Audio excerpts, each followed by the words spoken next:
Erega twarumiwe shiti banyarwanda sinzi ibintu inkotanyi zifuza kugira ngo zitange zitange amahoro mu banyarwanda. Ubu uru rubyiruko rw'abanyarwanda rushize abakongomani barabamaze. urugo ni mu Rwanda, navukiye ahantu bita i Kayonza, mfite imyaka 22,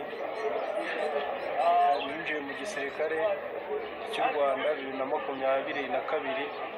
On m'appelle Ndayambaji Abouba. Chez nous, c'est au Rwanda.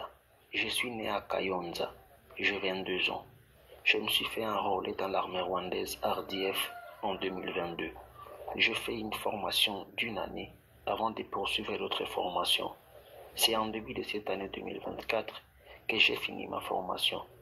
Après notre formation, on nous avait pris et amenés au Congo pour venir combattre tous ensemble avec nos amis.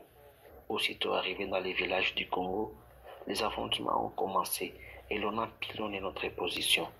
Nombreux parmi mes compagnons d'armes sont morts, mais par la grâce, je fuis et je me suis retrouvé dans une position de FARDC.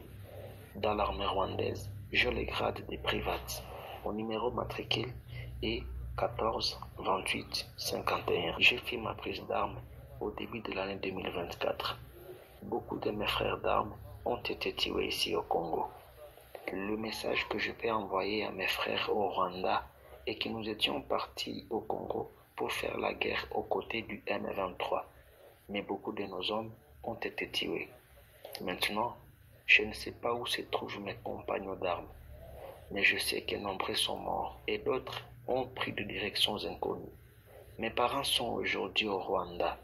Ma soeur s'appelle Samira et ma maman s'appelle Chantal. Je voudrais leur dire que j'ai été capturé et je suis encore en vie.